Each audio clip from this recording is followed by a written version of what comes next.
schedule today, but there is news. Let's get into today's headlines, and we begin with the Houston Rockets. In the aftermath of violating the NBA's COVID-19 protocols, James Harden could play in the Rockets' next game if he remains quarantined and continues to test negative. Harden was not allowed to play in Houston's opener on Wednesday, which was eventually postponed since the Rockets fell short of the minimum number of players available to play. In the NFL, COVID-19 protocols have caused a major shakeup for the Lions coaching staff. Interim head coach Darrell Bevell and 4 defensive assistants will not be able to coach in Saturday's game against the Bucks. Receivers coach Robert Prince will end up handling the head coaching duties. Also, George Kittle's return is too late to save the 49ers playoff hopes, but the star tight end will be activated off injured reserve for Saturday's game against the Cardinals. The 49ers went 1-5 over their last 6 games that Kittle missed with a foot injury. And in baseball, a notable trade in what has been a relatively quiet offseason so far. The Pirates sending first baseman Josh Bell to the Nationals for a pair of pitching prospects. Bell was an all-star in 2019, but only hit .226 in 57 games during the 2020 shortened season. And back to our top story, James Harden could be available for the Rockets game on Saturday against the Blazers. He's currently under quarantine and needs to produce negative tests for 4 straight days to get back on the court. Now, testing began on Tuesday. Harden violated the NBA's COVID protocols by attending an indoor party without wearing a mask. And in addition to Harden, 7 other Rockets were sidelined for Houston's opener yesterday against OKC. That was postponed, leaving the team 1 short of the minimum 8 players who must be available to play. That included John Wall and DeMarcus Cousins, who were out due to contact tracing. 7 of the 8 players were unavailable because of these COVID-19 related issues. Earlier today on The Jump, Rachel Nichols spoke to NBA Commissioner Adam Silver about Harden's situation. You guys decided to fine him $50,000 for violating COVID protocols earlier this week. Above and beyond that, you guys could have decided to suspend him. Why fine instead of suspend? The precedent is that discipline gets ratcheted up, and it's Christmas. It was a first offense. Frankly, to your point, the $50,000 is the limit of my authority under the collective bargaining agreement. And what would have happened? I mean, in a way, he got lucky, because if the game had taken place last night as scheduled and he were unavailable because of his own actions, he would have missed a game and a paycheck. And so it would have, in practice, and ultimately have turned out to be a much larger sanction. Adrian Wojnarowski now joins us. Woj, let's start with Harden and how the league determined this course of action that could get Harden back on the court on Saturday. Break that down for us. Well, Adam Silver spelled it out there with Rachel Nichols. Number one, he treated it like a first offense, and I guess there was some empathy for the holiday. But when you talk to people around in the league, there was a sense too that, listen, the NBA does not want the Rockets to be in another position Saturday night in Portland where they're perhaps not having enough players to play against the Blazers or again on Monday. And this is an organization that has been reeling with the James Harden trade request, the positive tests, and there's still an organization right now that's trying to get Boogie Cousins and John Wall back on the court. But as much as it was a break for James Harden, this was a break for the Rockets organization, that wants to get some footing with a new GM, a new head coach, and get James Harden back on the floor amid, what's been a very turbulent preseason, early season for them. You talk about the organization reeling. I mean, what do they have to do as a team right here in order to play on Saturday against Portland with or without Harden? Yeah, they need, right now in contact tracing and the testing that John Wall's undergoing, DeMarcus Cousins is undergoing. Ben McLemore tested positive, we are told. They're waiting for him to be able to come back and play again. But the Rockets want to be able to get on a plane to Portland and for that Portland-Denver trip and have Cousins and Wall ready to go. There's a protocol in place for that.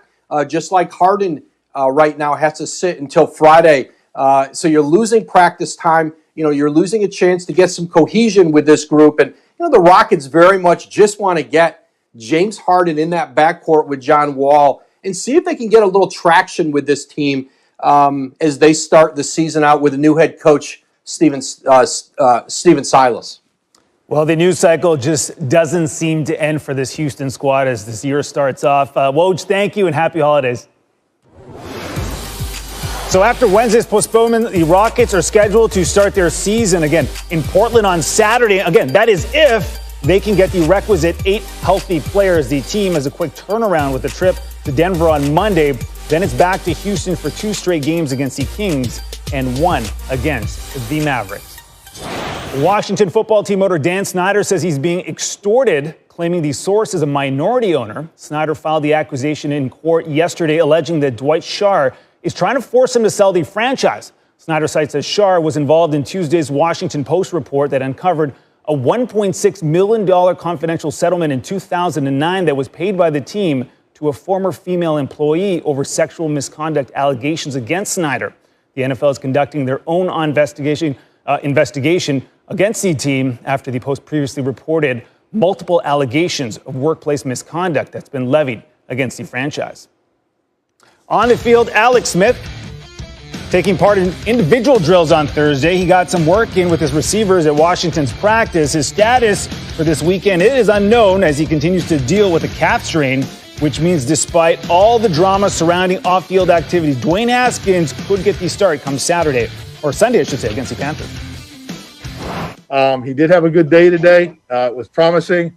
We'll see how he is in the morning. As I've told you guys, when a guy does a lot of work, we always try to see how he feels in the morning because that's always a good indicator. And, he had a good day yesterday. This morning he was okay. Today he had a good day. He did a lot of work.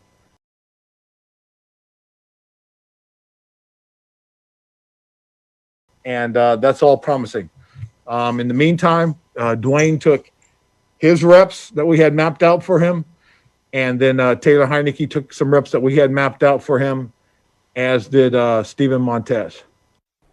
Adam Schefter joining us now, and I have never felt so underdressed in my professional career. I was not expecting this, Adam. You got to send me the email. You got to send me the memo. I'll be festive with you. Well, Nabil, I wasn't expecting it either, except the crew at NFL Live made me dress up after I didn't dress up for the initial segment, so I put this on to satisfy them, and you are the benefactor of me not wanting to change my clothes once again. This is amazing. It is festive. It is part of the mood. I like it. We're going to go with it because we got to go with it. We got questions for you. We got to talk about Alex Smith. Listen, it's got to be a positive step forward that he was doing those individual drills today. But what's the realistic outlook for his status on Sunday? The way it's been explained to me is that it would be challenging all week long for Alex Smith to start. Now, that doesn't mean he won't. He's obviously making progress, and Ron Rivera sounds encouraged with the way he's progressing. Dwayne Haskins has taken all the starter reps so far, and I think they want to see how Alex Smith feels on Friday morning, how that calf is coming along. The way it was described to me is calves can be tricky, and they want to be sure about this with Alex Smith. So again, I still think that Dwayne Haskins probably has a slight nudge to being the favorite to start this weekend against Carolina in a game Washington has to have, but I don't think they have a decision at all at this point in time. Meanwhile, an odd situation with the Lions and their coaching staff. There's a major shakeup going into Saturday's game against Tampa.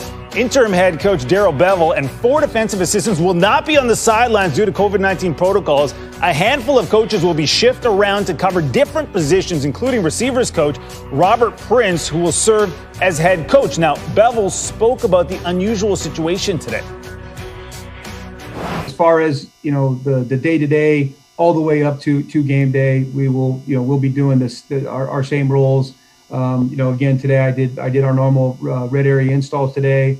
We're watching practice virtually. We're talking, making corrections with the coaches after. Still have all our meetings. Everything's exactly the same. Tomorrow's meetings will be the same. Just will not be able to be there on game day. Listen, Adam, there is no playbook for this. What kind of challenges are going to be presented to Detroit, particularly on game day?